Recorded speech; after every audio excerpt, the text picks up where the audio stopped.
আসসালামু আলাইকুম। আশা করি সবাই ভালো আছেন। আজকে আমি আপনাদের সাথে দারুণ মজাদার কাশ্মীরি আমের আচারের রেসিপি শেয়ার করব, আর এটা আপনারা সারা বছর রেখে খেতে পারবেন।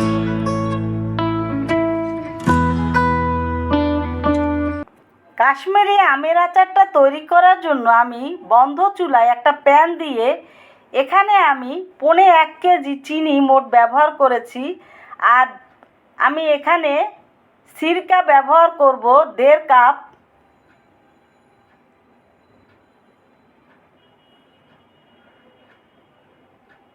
এখানে আমি অফ ক্যামেরাতে ইয়েলো ফুড কালার ব্যবহার করেছি আধা চা চামচের মতো, আর এটা দেখানো গেল না বলে দুঃখিত। আর এই ফুড কালারটা যদি আপনারা না দিতে চান তাহলেও হবে, আর এটা দিলে আসলে হয় কি এর কালারটা একটু সুন্দর লাগে দেখতে, সেজন্য।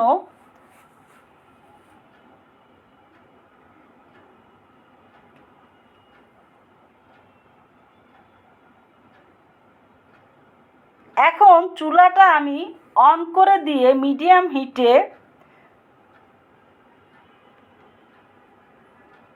এখানে আদা কুচানো আছে দেশি 2 টেবিল চামচ, শুকনো মরিচ এখানে 12-13টার মতো মাঝখান থেকে চিড়ে নেওয়া এবং বিচিটা ফেলে দিয়েছি, আর রসুন মাঝারি সাইজের কুচানো আছে 2টা।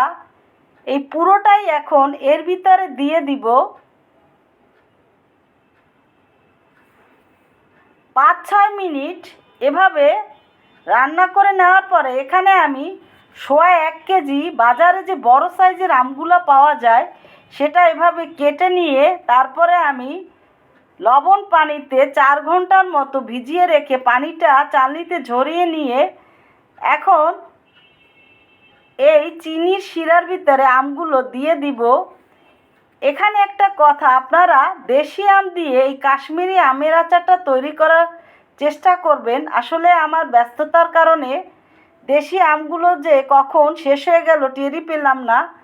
আর এটা আমার বাসায় এতটাই সবাই পছন্দ করে, সেজন্য আমি এটা প্রতি বছরই তৈরি করি। তবে এটা যে আমি বড় এই আম দিয়ে করছি তাতে কিন্তু এর দেশি আম না হলে যে এর টেস্টটা কম বেশি হবে তা কিন্তু নয়।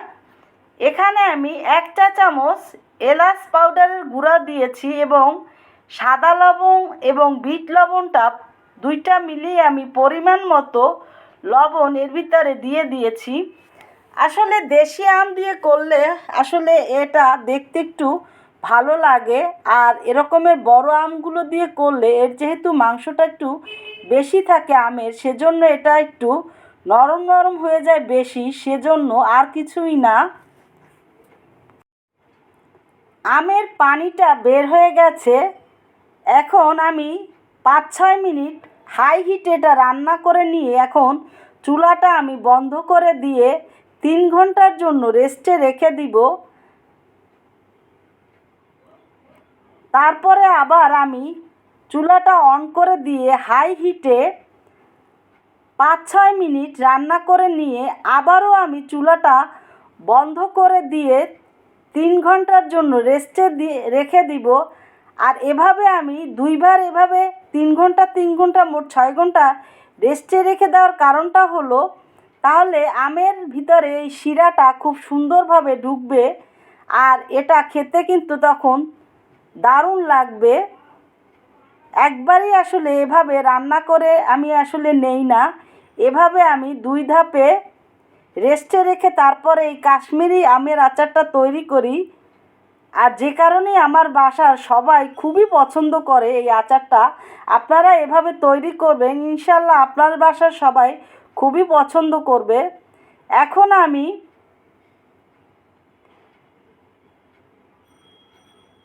এটা একটু হালকাভাবে এভাবে নেড়ে দিব এবং আমার চিনির শিরাটা আঠালো হয়ে গেছে। এই সময় আমি এখানে আধা কাপ পরিমাণের সিরকা দিয়ে একটু নেড়ে 2 মিনিটের মতো লো হিটে তারপরে মিশিয়ে নিব সিরকাটা এবং চুলাটা বন্ধ করে দিব। আর আরও কিছুক্ষণ বাষ্পটা গরমের এই ওঠানোর জন্য আমটা হালকাভাবে একটু নেড়ে দিব এবং পুরাটা ঠান্ডা করে নিব আমটা। তাহলে আমটা আর বেশি নরম হয়ে যাবে না, সেজন্য। আর সিরকাটা শেষের দিকে আরেকটু দেওয়ার কারণ এর স্মেলটা তাহলে এই আমের ভিতরে দারুণ লাগে, সেজন্য।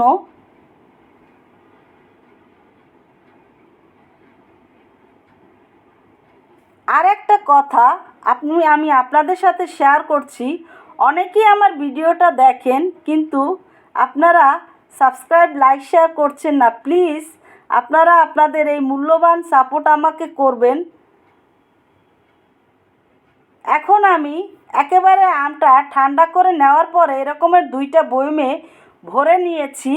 আর এই বয়মগুলো কিন্তু ধুয়ে নেওয়ার পরে একেবারে ফুটন্ত পানি দিয়ে রেখে দিবেন এবং পানিটা যখন ঠান্ডা হয়ে যাবে তখন রোদে শুকিয়ে নিয়ে তারপরে যে কোনো আচার ভরে নেবেন, তাহলে আর আচার নষ্ট হবে না।